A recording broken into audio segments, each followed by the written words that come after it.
Kami di sini akan mempresentasikan eh, dengan kelompok kami, yaitu saya dengan Ahmad Faza dengan nomor 1809198755 membahas intraplat. Selanjutnya ada Amanda Octavia Anjar Kartika 1906288852 membahas morphologizm, dan yang ketiga itu adalah Fadila Fauzan 1906288865 membahas subduction zone volcanism. Yang pertama itu ada intraplat. Nah, yang pertama ini kita menjelaskan dengan apa itu intraplat. Nah, intraplat sendiri dapat diartikan sebagai tempat keberadaan panas yang terbentuk jauh dari batas lempeng tektonik dikarenakan kenaikan material panas berasal dari litosfer anomali termal. Nah, biasanya ini dia jauh dari zona-zona ring of fire. Nah, intraplat sendiri terbagi menjadi dua, yaitu plam model dan plat model. Adalah plam model. Selanjutnya, cara mengidentifikasikan intraplat volcanism. Yang pertama itu ada metode geofisika seismik dengan cara melihat penurunan gelombang es. Nah, terdapat intraplat biasanya kalau misalkan penurunan gelombang es. Nah, yang kedua itu ada survei geodetik yang menganalisis anomali gravitasi dan tomografi yang dilihat dari anomali termal di bawah permukaan. Selanjutnya itu lokasi-lokasi intraplat. Nah, contoh lokasi intraplat sendiri adalah pada Hawaii volcanoes yang terbentuk di tengah lempeng Pasifik yang bertipe self volcano, dan Yellowstone terdapat di Amerika, dan ada juga di Central Europe. Nah, tempat ini biasanya jauh dari zona subduksi antara yang bisa disebut dengan ring of fire, biasanya jauh. Nah, selanjutnya itu ada mekanisme intraplat plam. Nah, biasanya itu terdapat munculnya lower mantle, ada anomali panas menghasilkan konveksi. Nah, dari si panasnya ini terbentuk magma lehan sebagai hotspot di mantle plam sehingga memanaskan layer yang atasnya. Nah, kepala dari plamnya ini yang atas biasanya lebih dense dikarenakan dipanaskan oleh si hotspot ini.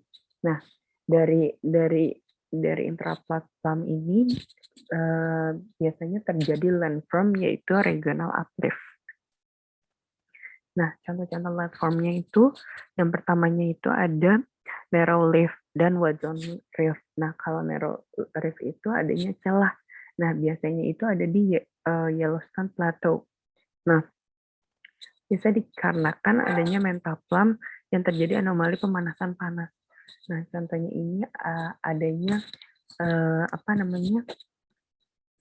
air panas yang biasanya letaknya dangkal. Nah, selanjutnya itu ada wide zone rift. Wide zone rift ini biasanya ditandakan oleh kedalamannya lebih luas dan lebih dalam. Nah, terus terjadinya adanya penipisan kerak. Contohnya ini di Ara Plateau, Ria Plateau. Nah, yang terjadi di Afrika. Nah, di sini tuh terjadi continental rift menjadi oceanic, yaitu jenis magmanya berubah semakin kepanjangan menuju ke oceanic. Selanjutnya itu ada landform intraplat. Landform intraplat sendiri diidentifikasikan dengan keberadaan cinder cone group. Selanjutnya itu jenis erupsinya. Nah, jenis erupsinya misalnya itu kalau di Hawaii itu efusif dan di Yellowstone itu eksplosif. Nah, tipe magma pada intraplat sendiri adalah basaltik. Biasanya magma basaltik ini tidak langsung menyebabkan erupsi, tetapi mendingin secara perlahan dan membentuk dike dan tubuh plutonik lainnya dengan komposisi ore alkali. Nah, selanjutnya ini volcanic product intraplat. Yang pertama itu ada deposit primitive alkalin, yang kedua itu scoria corner Denmark, yang ketiga itu lava flows yang berbentuk blok. Nah, selanjutnya itu kita membagi menjadi dua, yaitu continental intraplat volcanism dan oceanic oceanic volcanism. Nah, biasanya continental intraplate volcanism itu diidentifikasikan dengan adanya dominan basaltik dan terjadi di 3 geologi setting. Yang pertama itu adanya di above uplift, kenaikan uplift. Contohnya itu ada di Eiffel Volcanic Field dan Colorado Plateau. Yang kedua itu terdapat di Continental Rift, yaitu di East African Rift, Rio Grande Rift, dan Baikal. Yang ketiga itu ada Theolitic Flood Basalt Field di Columbia River, Deccan Traps, dan Permian Traps. Selanjutnya itu ada di Oceanic Intraplate Volcanism. Nah, biasanya Oceanic Intraplate Volcanism ini adanya hotspot magma di bawah oceanic dan naik ke permukaan sehingga mendeposit menjadi vulkano, gunung api. Tetapi biasanya itu bergerak jauh dari hotspot. Nah, yang pertama itu mungkin dapat membentuk volcanic island, yang kedua itu viskositasnya rendah dengan tinggi alkali, dan V-nya itu V0. Nah, biasanya terbentuk juga lava river, rift zone, dike, dan graben. Nah, yang kedua ada mid-ocean ridge volcanism atau bisa disingkat MOR, yaitu merupakan kegiatan vulkanis yang terjadi di area MOR atau di barisan gunung api Simon sebagai akibat dari pergerakan dua lempeng yang saling menjauh atau mengalami divergen. Jadi di sini ada dua lempeng yang mengalami divergen dan ini merupakan area dari MOR. Untuk contoh lokasinya di sini kami menggunakan contoh yang berada pada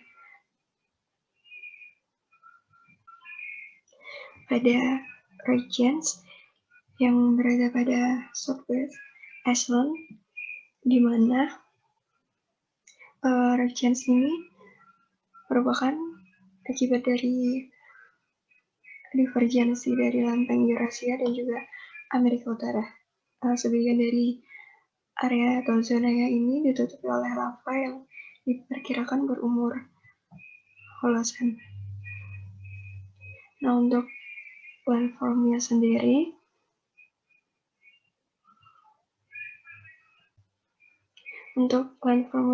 pada satu segmen MOR ini, kemungkinan terdapat satu atau lebih axial graben atau axial magma chamber, di mana magma tersebut berada atau disimpan sebelum dia akhirnya menerobos secara vertikal dan juga lateral.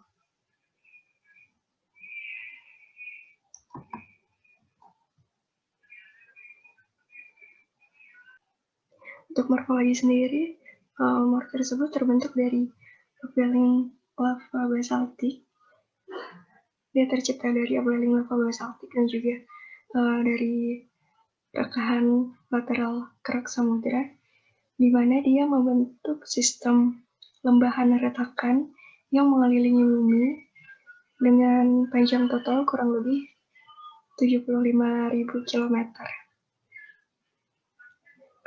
Punggungan tersebut menyebar di tengah samudra yang meliputi bagian terbesar dari zona abisal itu di Samudra Arktik.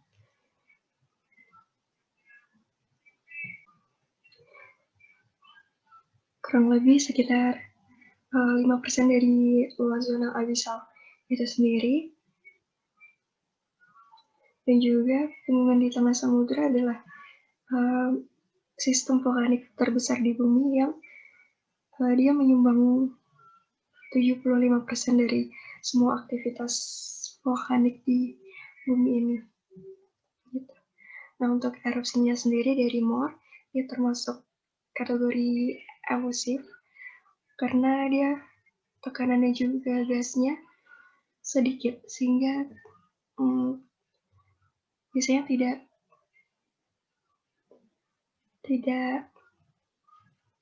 langsung terjadi sebuah letusan atau ledakan yang besar. Dan juga dia tergantung dari jenis spreadingnya sendiri.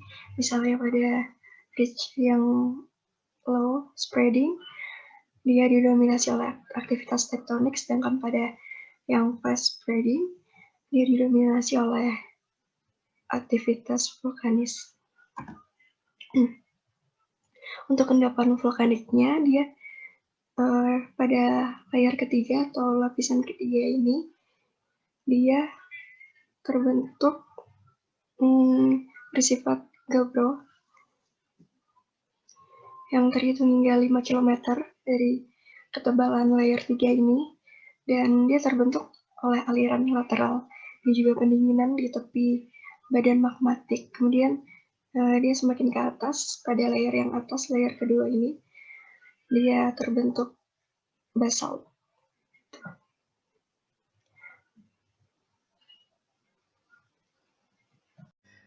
Oke, kemudian kita masuk ke vulkanisme zona subduksi. Zona subduksi merupakan pertemuan antar lempeng yang bersifat konvergen. Salah satu produk dari zona subduksi adalah barisan gunung api. Nah, barisan gunung api ini terjadi jika zona subduksi berada di antara lempeng benua dan lempeng samudra. Kalau misalkan zona subduksinya itu terjadi di antara dua lempeng samudra, maka hasilnya adalah barisan kepulauan. Barisan kepulauan ini bisa kita lihat di Kepulauan Izu, Kepulauan Bonin, Kepulauan Mariana, dan lain-lain. Nah, karena tadi salah satu produk dari zona subduksi ini adalah barisan pegunungan, barisan pegunungan ini bisa dilihat di Indonesia. Sedang salah satu anggotanya adalah gunung api yang merupakan anggota dari barisan pegunungan Sunda. Nah, sebenarnya di mana sih zona subduksi yang ada di Indonesia? Salah satunya ada di selatan Jawa, yang merupakan pertemuan antara lempeng Indo-Australia yang merupakan lempeng samudra dan lempeng Eurasia yang merupakan lempeng benua. Nah, dua lempeng ini menghasilkan zona subduksi yang hasil produk barisan gunung api dapat kita lihat di Pulau Jawa.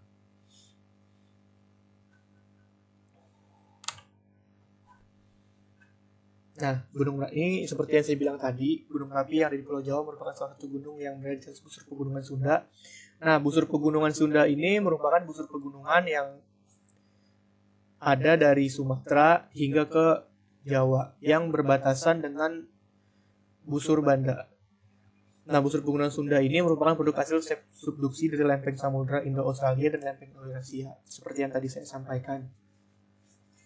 Nah, kemudian Gunung Merapi berada pada pertemuan dua persejajaran utama gunung api, yakni Ungaran Telomoyo Merbabu Merapi dan Lawu Merapi Sumbing Sindoro Slamet.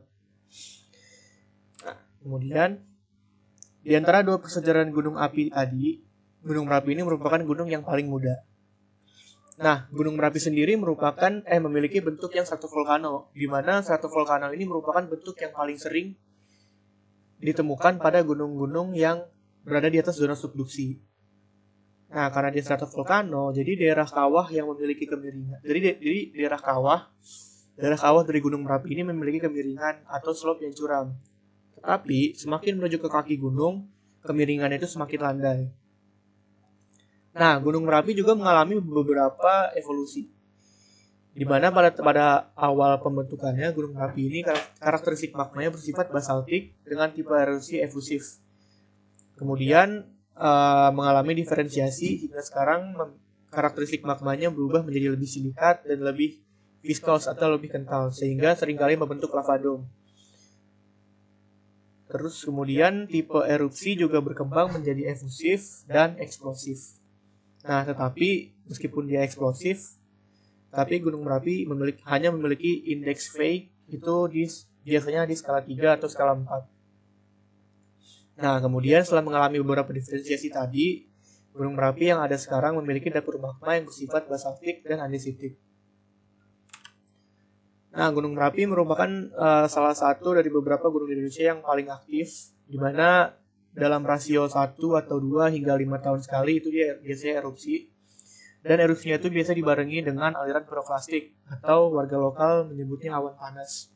Nah, awan panas ini tadi dibagi menjadi dua, yakni awan letusan dan awan guguran. Ya, awan letusan itu biasanya dia yang bentuknya itu vertikal, yang berasal langsung dari kawah gunung api. Sedangkan awan guguran itu biasanya berasal dari runtuhan lava dome tadi yang biasanya ada di gunung berapi. Nah, ini letusan gunung berapi biasanya bersifat eksplosivitas rendah dan erupsinya sering dikarakteristikan sebagai pembentukan dom. Kenapa sering dikarakteristikan sebagai pembentukan dom? Karena tadi, kalau misalkan tadi saya bilang bahwa magma dari gunung Merapi ini sifatnya itu viskosnya tinggi atau dia kental, sehingga ketika dia erupsi, pergerakan lavanya ini belum terlalu jauh, tetapi dia udah mengering. Nah, jadi terbentuk dah tuh kubah lava di sana. Nah, kubah lava ini ketika dia udah banyak atau juga misalkan ada dorongan dari dalam, itu dia akan pecah atau hancur. Nah, membentuk awan guguran tadi yang sering dikeluarkan dalam erupsi. Mungkin sekian penyampaian dari saya. Terima kasih.